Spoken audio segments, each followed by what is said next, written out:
Overwatch 2 is going to test a hero ban system. Reaper is also going to get reworked at some point. We've got more information on the Wrecking Ball rework and what that will entail. We've got insight into the way anti-nade is perceived inside the Overwatch balance team. There is loads to cover in this video, guys. I would grab a drink. I mean, I've literally got a drink in my camping cup to keep it warm because this is going to be a juicy video. All right, then let's do this. So first things first, Mauga. Okay, so Mauga was nerfed last night. So this is in the game right now. Now, this is actually a really interesting change because I think this shows you what Blizzard are trying to maintain with the hero. Now, Blizzard always talk about hero fantasy, right? And this is a really big nerf, but this keeps Mauga the same way he is. Let me explain that. So, Mauga is all about 2 massive chain guns, right? He's got 350 ammunition, I believe, and he's firing and firing non-stop. That's what Mauga's about. You run out of ammo, you reload, you charge into the fight, you slam the enemy, you use cardiac overdrive to give resistance to allies and give them health steal as well. You know, you're just about the miniguns, right? So what they don't want to do is reduce the ammo in the miniguns because the more ammo you've got, that is the fantasy of the hero, right? Firing off these 2 big chain guns. Instead, what they've done is effectively reduce the ammo by reducing the damage. Now, if you look at this, this is a incendiary and volatile chain guns, right? So chain gun damage has been reduced from 5 to 4. That's effectively a 20% drop in damage output. So if I bring in my calculator for my amazing calculations, I would never be hired by any balance team, but whatever. So look at this. The top figure, which is what we can see here, is the 1400, is what you would do with the entire magazine at your disposal right now. This is without crits. This is just shooting targets, right? Obviously, you would do crit damage because of the mechanics Mauga's got with setting targets on fire, then doing crit damage, especially at close range if you're just firing both chain guns into the target. But before, it was 1750. So as you can see, there's a 20% drop there in damage. So it is a nerf, right? A pretty heavy nerf. But then to compound that, you've also got the number of shots with the incendiary chain gun to ignite enemies increased from 10 to 15. This, again, means it's going to be much harder for Mauga to do crit damage, right? Because you need to set them on fire to then do crit damage wherever you hit them on their hitbox with your alternate fire. You get what I'm saying? So again, this is another nerf that compounds the overall damage nerfs to the hero. And then cage fight, the ultimate duration is reduced from 10 to 8 seconds, which is, you know, whatever. I think my knee-jerk reaction to this straight away is this basically makes Mauga kind of, well, not very good. And I think this is going to be a problem with Mauga. If they buff him, he's just going to be really oppressive. If they tone him down, then why would you play Mauga? I don't know. This is going to be... We need to wait and see what happens with this, but I think my initial reaction to this is you're just doing quite a lot less damage. You are still vulnerable to things like anti-nade, sleep, and all of that stuff that you were before, and you still can't really protect your team. And you still... I mean, Mauga depends on the team going in with him. If they don't, then you just die. So I don't know. This is odd. Mauga's going to be a really hard hero to balance, I think, going forward. Yeah, so this is the AMA that was held on Reddit. Now, what we're going to do is look at the top line responses, the best responses with the, I guess, the critical information first. But then we're going to go back and take a look at all of the responses from the 3 devs in question, because I think this will give us quite a bit of insight into what's going on with the game. But also, this is the new balance team, effectively, for Overwatch 2. So there's going to be a lot of good responses. So to begin with, we're going to take a look at this. It is, of course, the hero ban system. So this is the question. Can we get more details on the hero ban system you are looking at? Would it be a single ban per team, or would we get one for each role? Would there also be protects? I've always loved the idea, and I think it's great you're giving it a chance. Now, I actually didn't think this was real. I thought it was just some spam that was over on Twitter, and it wasn't a real thing they're implementing. But apparently, this is something they want to test. So this is what Alex says. Says this. Want to clarify here that the first time we do this, it will be for a limited time as an experiment. I mean, that there is just confirmation they are going to do this. They are going to try this, and it will be an experiment to see what happens to Overwatch when you allow heroes to be banned from selection. With that said, we're still discussing how exactly it will work in the match flow and where we put this experiment. Should everyone get a ban against one hero in their role?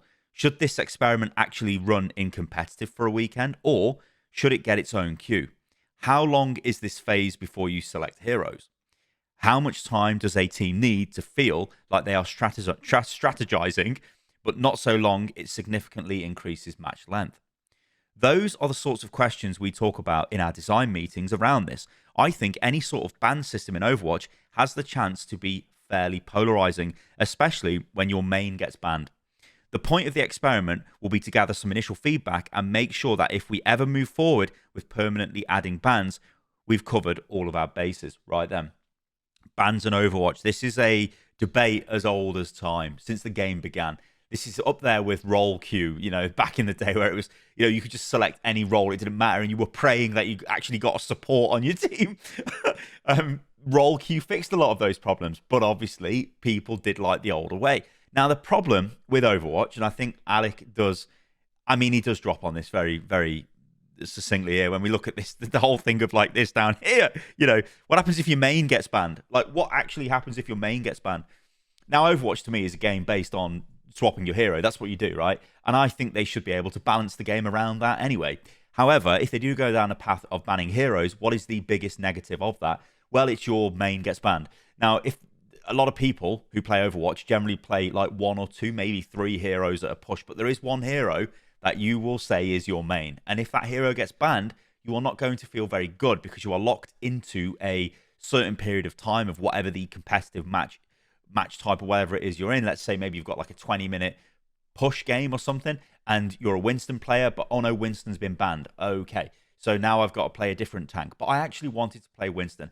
And I'll be honest, guys, that's a massive point for this game because the game is built around the heroes. It's the main selling point of the game.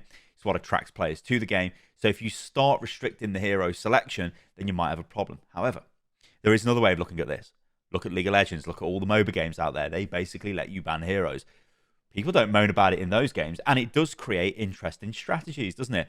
Think about self-imposed balance. And in fact, think about the way Overwatch has dealt with hero bans in the past. We had the whole thing of the devs just randomly selected a bunch of heroes and removed them from competitive play. It was terrible, but it was a system they used, and they very quickly got rid of that because, again, if your main was banned, what the actual hell? Also, banning a load of heroes would force certain meta types. It would also force strange team comps and all kinds of stuff. Hilariously, if you look at the Overwatch League, they had, I think, Zoe's cat was doing balance at one point when they were doing hero bans, randomly picking hero names out of a tombola. Things got kind of ridiculous. So Overwatch has got a very strange history with hero bans. But when you allow players to select on a per-match basis, which is something Overwatch has never done, there is a degree of self-imposed balance there. Now, what tends to happen with these systems is whatever the prevailing thought is within the community, i.e., this hero is OP, therefore always ban it, will start happening and will be happening a lot. There is also the issue as well of players that may be like known one tricks. People going into games with them will straight up ban the hero they one trick on. What will that player do? Probably throw the game. Maybe they won't. But that's probably a really minuscule issue when you transplant that across the whole player base. That's only going to be at the higher end of the game where you start noticing players' names because obviously a lot of people play Overwatch. So if you're in the the normal ranks, not the absolute no-lifer ranks, then yeah, you're probably not going to see the same people that often. So bans and heroes and Overwatch and where this all goes, I don't know. It's interesting to me that they are going to test this. I think when I'm looking at this again and I see where they're, Alec is saying, where do we test this and how should we test it? And I think, to be honest, they do need to test it in competitive.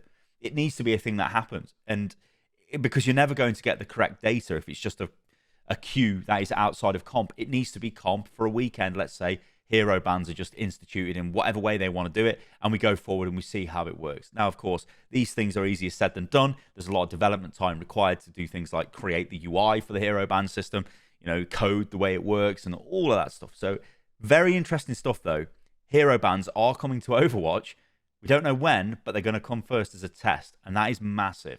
Next up, we've got the Reaper rework, and this is the question.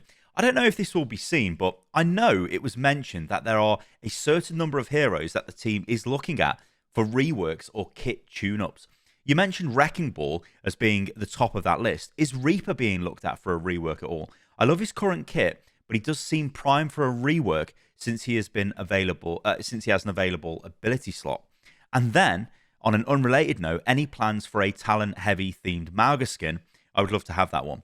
Thanks for taking the time to do the Q&A. And Alex says this: Reaper is also on that list. Had our first brainstorm and have aligned on overall goals for what we want to see with Reaper's abilities. One of those goals is modernizing Reaper's kit, Shadow Step and Wraith form standing out there.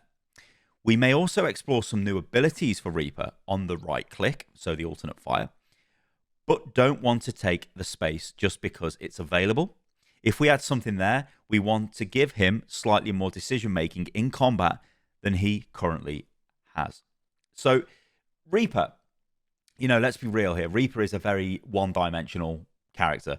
Yes, you can flank with him, but he's wildly loud for a hero that flanks, but he's all about killing tanks, right? Reaper is the guy you deploy, you send him into the fight, he's got a ton of health steal or life steal, he does massive damage at close range, and you just walk around shooting people. You pop Wraith form if you need to dodge a bit of damage or maybe get out of there. You telly if you need to get the hell out of somewhere or to close distance down fast. That's it. There isn't really any... Reaper is very one-dimensional. I would be all for adding things to Reaper to make him more flexible, to make him more engaging to play. I hope that's what they do. Give him more of those, I don't know, like more of those skill moments, right? Now, don't get me wrong, there is skill in playing Reaper, but a lot of the time you are just sort of walking forward, bang, bang, bang, bang, bang, and then you press Q. And if the enemy team doesn't have a diva or some sort of way of blocking your damage, then yeah, you might get a massive amount of kills from it. Also, the other issue with this is Reaper is a hero that's been in the game for almost 7 years now, and there's a lot of people out there that are very familiar with the way Reaper plays. So when you start making changes like that to a hero that historically hasn't really been changed that much, I know he had things like the health pickup back with the OG Reaper. When people died, you could pick their soul up and it'd give you health and things like that. So there's been little bits with Reaper, but fundamentally he's always remained the same. So yeah, interesting that Reaper's going to get reworked. I think it'd be cool if they just made him like a dive hero or something. That'd be crazy. You guys let me know what you think you would do with Reaper, but he is on the chopping block and there will be changes coming to Reaper at some point. Okay, so what about Wrecking Ball? Well, there's a bit more info here. Hello, and thank you for organising this AMA. I've appreciated the communication around Overwatch 2. It's been positive. I have a specific query about Wrecking Ball. During Flats' stream with Alec, there was a mention of ongoing changes for him. The past 2 reworks have truly improved gameplay, and as a Wrecking Ball main, I'm eagerly anticipating potential alterations. Could you provide further details on the timeline for these changes, and perhaps delve into the specific plans for modifying his abilities? A fantastically worded question, and just a fantastic question all round. And Alec responds to this and says, we play tested a first round of Wrecking Ball changes last week and think it's off to a good start. Overall, we are looking at making it a bit easier to play alongside Wrecking Ball with various support heroes, increase Ball's options in combat, and implement some quality of life changes. In terms of timeline, it depends on how far we go with some of the changes and what's required there. It could end up as a bigger balance patch. It could end up with giving Wrecking Ball a new ability. Right now, though, I think it will lean closer to the first and not need the same sort of support that Roadhog and Sombra needed. Hopefully get something out there in the next few seasons. So that's interesting, right? The bottom line is interesting here. The whole idea of the resources required for reworks. Now, we know with Sombra, she had a completely new ability. She had Virus. That needed to be completely made. There was no visual assets for it. They had to make all the sound effects, or the way it functions and everything. That's a lot of development time. Same for Roadhog. He got his trap, and that's got new visual effects, the way it works, everything like. So this is new. This takes time. If they just do, like Alec is saying here, we're just going to sort of probably do the first approach, which is just make some alterations and changes to his existing kit. That's a much cheaper way when it comes to resource expenditure for the development team to do this. And I'm sure they have these discussions all of the time. I'm sure they'd like to do massive reworks on loads of heroes, new abilities and all kinds of stuff. Because a hero rework in a lot of ways is very similar to a hero launch. However, that takes a ton of time. And also they're working on other heroes that we don't even know about, new heroes and all kinds of stuff. So they have to balance this. So I think that's my main takeaway from this, that we're going to see Wrecking Ball with some changes to his abilities. Now, Alec is saying here, Like, we're looking at making it a bit easier to play alongside Wrecking Ball with various support heroes, increase Ball's options in combat, and implement some quality of life changes. They may do something to his shields here. Maybe he can sort of shield his team at the cost of his own shields or something. I don't know. But this is good news, right? I'm not a Wrecking Ball main. I would like to know what Wrecking Ball mains do think about this, because at the moment in the game, obviously Wrecking Ball is just this massive ball with a ton of health that just interferes a little bit and then rolls away, and it's kind of frustrating. You can never kill him, although he never really seems to kill you. But a really good ball absolutely destroys your backline, and then you think, you know what, in the next game I'm going to play ball, and then you throw the match and then get reported by your team. Anyway, maybe that's just me. Let's move on. So this is about anti-nade, and this is really cool. The dev that responds here is Josh Noah, who is, I think now, can I call him the senior balance dev? He's the longest serving balance developer on the team, I believe, at least of these three. Anyway, this is the question. Ana has been a hot topic recently, with this being only amplified by Mauga. Ana is currently needed to keep some of the current tanks in check. How are you planning to curb Ana's complaints and incredibly high pick rate while making sure some of the tanks currently being held back by anti don't profit too much from Ana nerfs? Or are currently no Ana changes on the horizon? Or are you planning to nerf some tanks in the patch as the patch with Ana changes? Now, look at this response. It's great. Anti-heal is a useful mechanic for the overall health of the game, as it helps to ensure that healing never gets too far out of control. The complaints around it feeling oppressive are understandable, as debuffs are never something players enjoy being affected by. We will be looking for ways to soften its impact while keeping Ana a viable hero. The simplest solution here is to just decreasing the duration of the effect, though there is certainly a point where it swings from feeling OP to not useful enough if the time is too low to really capitalize on.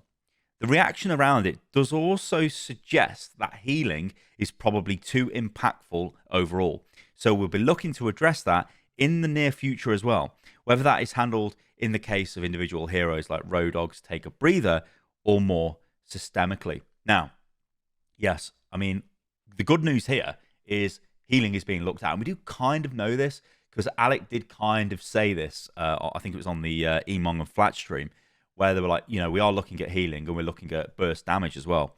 But to get a bit more granular detail on this is good. So yeah, they are worried about the amount of healing in the game. They are looking at changing that. That might be on a per hero basis, or it might be on a system wide basis. So you know, healing is all changed in some fundamental way, probably like an overall reduction or some such. But anti-heal, yeah, it is a useful mechanic for the game, and it is a moment of, you know, anti-heal does give you a lot of info if you think about it. You get hit with anti-nade, you now know, I need to not take damage because I will not be healed. I need to either use line of sight blockers, use the terrain, get out of the way of the fire, do something, right? There is that moment of, yeah, I've been hit with anti-nade. But the duration of anti-nade can feel and does feel oppressive right now. However, like Josh says, if you reduce it too much, then it becomes pointless. It hits you, and if it's only on you for like a second, you don't care. You don't change the way you play. But at the moment, it's on you for more than a second, so you do change the way you play. But the other issue is there's only one hero that can do this on an ability cooldown. The other hero is Junker Queen with her ultimate, but of course, it's an ultimate. You don't have it all the time. But of course, you do with anti-nade. You know, whenever that's available, you're throwing it in.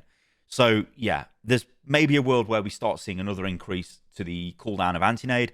The anti-heal mechanic itself is toned down in some way. Maybe it's not a total heal blocker. Maybe it just blocks a percentage of healing that's being received by the target. I don't know. But they do like the mechanic, and I do agree with that, because I do think it is another sort of knob they can twist, for want of a better phrase, to balance the game. Another lever they can pull, right? Another way of, you know, another stat basically they can change that helps with the overall balance of the game. But interesting stuff though, isn't it? Okay, now we're going to take a look at all the other responses. Now, I think there's about 20 or so responses, so we're not going to go into massive detail on each one. The video would be hours long, but what we are going to do is go over them and, you know, discuss them if they're worth talking about, but some of them are pretty cool. I mean, honestly, all of them are pretty cool. So let's just go through this. So this is Alex Blizzard Reddit account, and yeah, we won't obviously go over the ones that we've already broken down, but we will take a look at the ones that we haven't. So He's asked this. How is Mauga, well, this question is asked and he answers it. How is Mauga performing in each rank? Higher or lower than expected? Granted, it is very early, but I'm just curious. Throwing this on here late, but is it intended that health packs don't stop Mauga's burn, considering it stops other damage over time effects? Alex says, very well at all rank thresholds. One of the reasons we are putting out some initial changes today to lower his damage output, which also affects his sustain. During the BlizzCon trial, Mauga was actually performing much better than community perception, but there were some issues with his survivability and things like his head hitbox size. We pushed him a bit further with the understanding that we would act quick if things weren't in line with our overall balance goals. Today's nerfs should give us a better look at where he will end up once he enters competitive. Fair enough. Mauga does, like we covered in the video, does less damage now, and yeah, he's got less survivability. What hero has the most amount of final blows on Mauga? 2 Maugas enter a cage fight, 1 leaves, both leave. There's a lot of Mauga right now, more than any other hero. He's responsible for many deaths, even his own. Mauga's the best Mauga counter. We've already been over the hero ban system, so we'll scroll through that. This question is, I don't know if this will be seen, but I know it was mentioned that there are certain number of heroes that the team is looking at for reworks and kit tune-ups. Yes, we've already read this, haven't we? Yes, okay, now I've realised we move on. Oh, we haven't read this one, though. Have you considered retouching some of the visual effects in the game? There was recently a post showing an Orisa who was burned, nanoed, and at least one other thing, and it was extremely hard to tell the difference at times. In addition to this, Mauga's bullets tend to splash on the victim's screen. In addition to the burning, it makes it very difficult to see at times. As we inevitably add more heroes to the game with their own set of abilities and visual kits, we'll continue to look at past VFX and new VFX to make sure they all play nicely together. We always strive for clarity, but the Orisa post is a great example of how it can be difficult to read some of these stacking effects. Team is currently talking about solutions for that, and here's the feedback on the readability of some of Mauga's abilities. So, yeah. With Mauga's release, there were a few other balance changes like Queen's tighter spread and Ramartra's armor. Were these changes made with Mauga's tank bursting in mind? For example, leaving Roadhog and Reinhardt unchanged to see matchup data, or independently planned changes prior to his release? Good question. Alex says, we wanted to lift up some of the other tanks that we knew would have a particularly hard time with Mauga, but the changes themselves weren't necessarily tied to their direct matchup with Mauga. The change to Doomfist's ultimate, for example, was something we believed would help players engage with it more regularly. The change to Winston's primary fire helped him in a number of matchups. For Roadhog, we saw internally that he had quite a hard time with Mauga, so even though he had been performing quite well across our rank thresholds, we decided to hold off on any changes.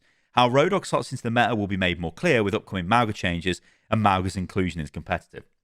Yeah, I mean, Mauga's going to be really good against Roadhog because you can just, you're not going to miss Roadhog. You're going to get your full healing passive off all the time on Roadhog at close range, and I don't think Mauga ever wins a Roadhog duel.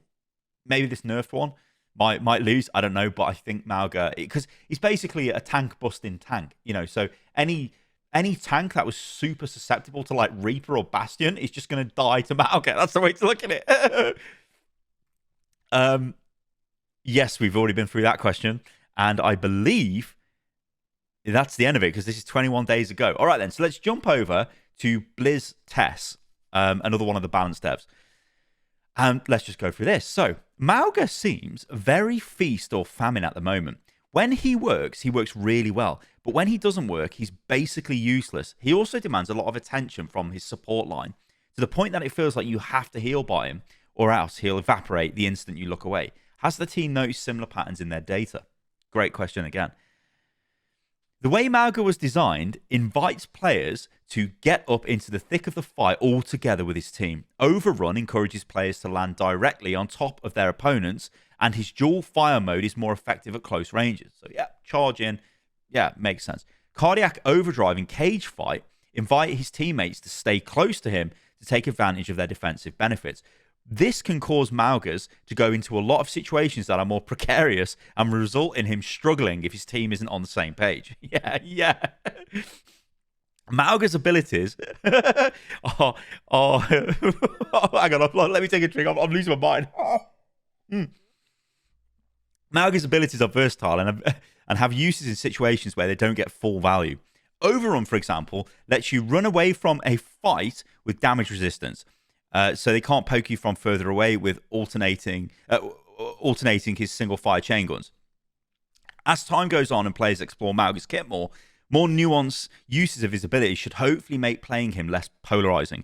His abilities also have a lot of tuning points in regards to both how he helps himself and how he helps his teammates. So there's plenty of room to change his numbers as he develops in the future. I mean, that's a really great answer, actually, that is. It's like, look, you know, they have done a little nerf to him, but we are just waiting to see what happens. And as players learn the hero more, then we'll get to see how he really fits into the game. And then we can start making some properly, I guess, targeted changes on the hero, you know. But I do agree, Mauga is basically designed to get in there. And if your team don't get in there, you die, which is the Mauga way of life. So the next question is, thoughts on potentially swapping his miniguns from ammo to a heat system like Orisa? Okay, so I think that would be bad. But right now, there's not a strong desire to potentially make such a swap. Heat systems give significantly more damage uptime compared to traditional ammo systems. They're functionally just a constant reload. You can cancel at any time unless you hit 0 ammo. The reload time gives players a window of opportunity to avoid his fire. Yeah, and also the thing with Mauga is you want that fantasy, right? If you're like holding down fire and you're emptying the magazines, that's what you want to feel. You don't want a bar. I think in a lot of cases, the sort of regenerating bar, I think, fits more with like energy-based weapons. You know, you could say Orisa's weapon is energy-based, or defense matrix. You know, that they feel like they're energy. You know, so you're depleting the energy as you use it. It makes more sense, I guess, thematically. A minigun wouldn't really work in that way. But interesting. I mean, the takeaway there is like heat systems give significantly more damage uptime than ammo systems. So it would be a giga buff for him. And then, yeah, that's 10 months ago. So those are the responses there. So let's move on to, this is Josh Noah. And yeah, let's see what he says. So we've gone over the Anna one, which I think was a great question. Yeah, so this question is, there's a lot of discussion right now around the way that Mauga was buffed coming into the live game, specifically how he became more oppressive against his good matchups and still gets shut down with relative ease by certain heroes in the cast. I personally find this balanced philosophy dangerous, as it sidelines possible adaptation against bad matchups in favor of enabling the hard counter-swap mindset. Yeah, this is sort of where I've been coming from as well. I don't think there should be no counters. Having varying matchups is what makes a balanced game fun, but it feels a little extreme right now. I'm really unsure what changes could alleviate this issue. What tools does the balanced team use to evaluate matchups between heroes, and which knobs do you twist to change the way a game feels from each hero's perspective? So at least someone else uses the same analogy as me. Anyway, an important aspect of our hero design philosophy is that heroes should have clear strengths and weaknesses to create more varied and interesting gameplay. When we look to buff a hero, for example, we want to keep this in mind and typically try to focus on heroes' intended strengths rather than clearing away their weaknesses. We do want to avoid counters being too easy and effective without adequate counterplay options. There is a broad goal of making sure every hero choice is viable in some capacity and feels good to play, while hopefully not feeling too unfair to play against. Some direct matchups are not reasonably close, like Winston versus Roadhog, but we don't strictly balance off a 1v1 matchup.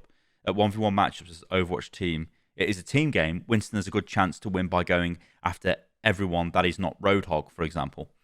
Generally, we found that when heroes are balanced closely enough, individual player performance and teamwork has significantly more impact on the outcome of a match than hero choice does, until you reach the highest levels of competition. Again, a very good answer there. I mean, that is like a lot of behind the scenes like philosophy there on their balance of the game. I mean, things like, you know, we typically want to buff the strengths over the, like, looking at the weaknesses of heroes instead of clearing away their weaknesses. We want to buff what makes them strong. But again, I guess the issue is, obviously the whole idea of counters. You know, this is just going to be a debate forever and a day with Overwatch. Like, you know, is it hard counters? Is it soft counters?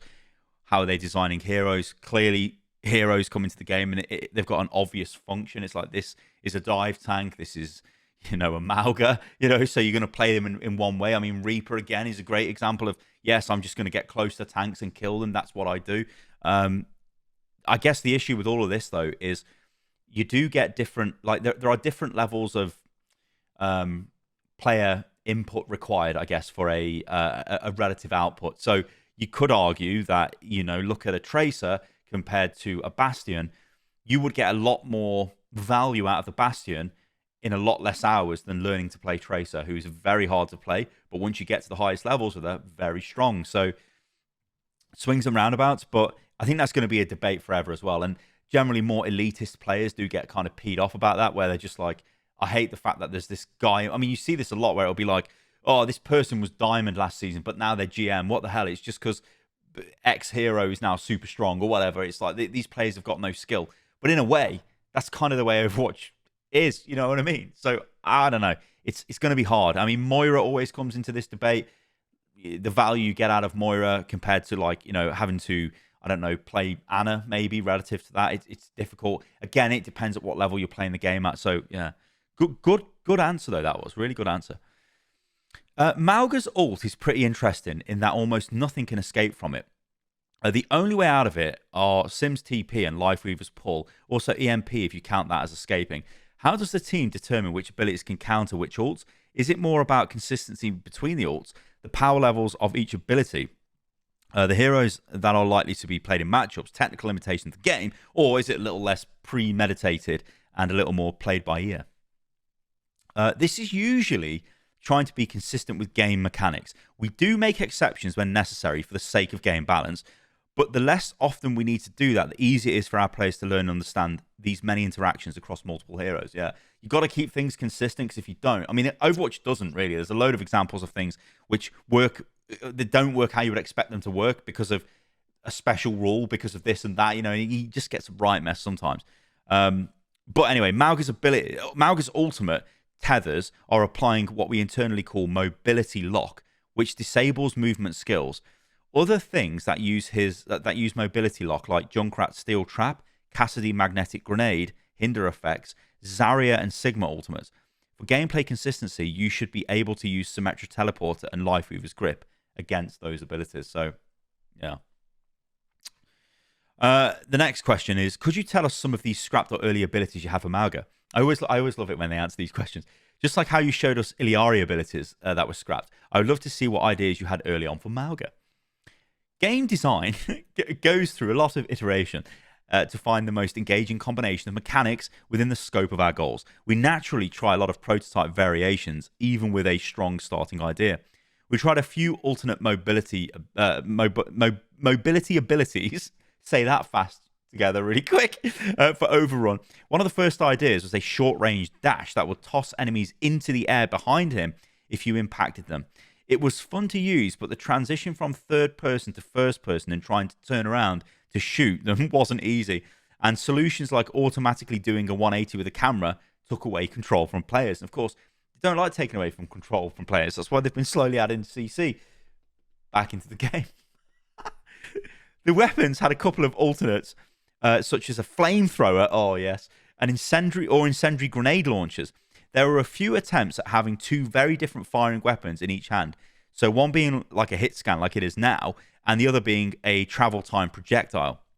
It didn't play as well when trying to fire both at the same time, unfortunately, especially in versions where they have different firing rates, and how you want to aim travel time projectiles by leading a target and tracking the ammo pool separately is difficult. Yeah, I mean, that's always been like a cardinal sin with FPS games. You don't have a projectile and a hit scan, that just doesn't work. They don't work together. You either fire one at a time, or you don't fire both at the same time. That is bad, because it's just bad, right? So the Cage Fight Ultimate was pretty successful from the start, but we still tried other versions to see what would play best. It was a physical wall instead of a barrier at one point. There was also a completely different ult that was more of an area of effect debuff to enemy damage dealt, the opposite of a damage boost. So maybe we'll see that on some hero in the future.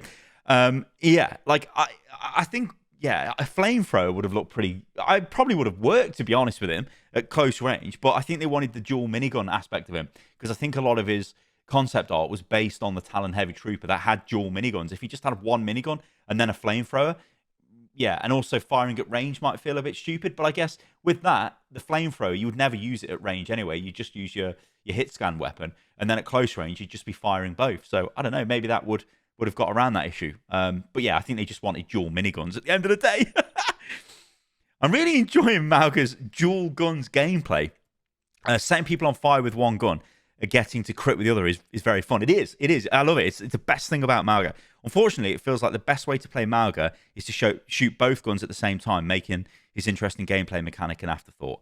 No, that's okay. This isn't entirely true because firing one at a time is for poke. You've got better accuracy when you just fire one, right? So you're obviously firing primary fire at range. You see the target get set on fire, then you fire alternate fire instant because every shot crits. At close range, yeah, you just open up on both. So yeah. Anyway, this is the response to that. We'll have to see how this develops over time, as there's always a learning curve for new heroes. Shooting both guns is not always more effective due to the large spread or more random nature of it. Learning when to use each firing mode to your advantage is part of the fun. Generally, if enemies are further than 15 meters or so, you'll want to use alternating primary and secondary fire. So yeah. What are some of the plans to curb back Mauga's ability to punish enemy tanks? It's one of the less interesting portions of his kit, but also one of the biggest things making him so strong right now. Mauga is intended to be an aggressive, high damage output tank, as he offers less in defense to his team when compared with other tank options and doesn't have great mobility. We're lowering Mauga's weapon damage in general, which will help with some of this, where it can feel extreme at times. He has good and bad matchups within the tank role, which is great for creating some depth. So it's not necessarily a role-wide problem. Sigma D.Va match up well and have an advantage against him. Roadhog, Junkie, and Ramattra are fairly even matchups. Zari and Ryan can do decently, but require more support from their team. And Mauga is strongest against the dive tanks and Orisa. Orisa, is that what he is? He's the Orisa counter they've cooked up. I remember last time you cooked up a counter to a... Well, it wasn't to a hero, it was to a meta, and we all know what happened then. We got to watch the best players in the world play Brig for years. Was it years? It felt like years. Yeah, that's it. I think that's the end of it, because this is 10 months ago when they were talking about whatever, which really doesn't matter, with Overwatch 2 balance team, and we're back. So it's been 10 months since they've done one of these. Jesus. Okay, good stuff. I mean, I think I always like going through these because one of the things I always say is, like, sometimes we get a bit like we don't really know what's going on behind the scenes, like in this sort of detail. I still think this was not, it wasn't like insane detail, but it's nice to get to see the people that are involved with balance of the game talking about balance of the game and giving some of their thoughts, their impressions on changes, their ideas on the direction for the game. It's all great stuff. Like, this is really, really good stuff. If you're a fan of Overwatch, you will never say no to going over this stuff and checking it out, because it's good stuff, you know. Okay, everybody, I'm going to leave this video at that because it's getting pretty long now. But I hope you enjoyed it, and if you did, then do remember to like the video. That helps a ton, and subscribe to the channel for more content. And yeah, I'll keep doing my best to keep the content coming. But do let me know what you think about this stuff, because there's a lot of interesting changes, and I really want to know what people think about Mauga, especially if you've played him since he's been nerfed. I haven't yet. I'm going to play him later on, but I'm getting the impression it's going to make a difference to him, because it's really lowering his damage output. But I don't know. We're just going to have to wait and see, right? Which, again, was what one of the devs was saying. You know, let's wait and see, and then maybe we'll make more changes. Anyway, my voice is destroyed. I'm out of here. Thank you for watching the video, and I'll catch you lot on the next one. See you soon.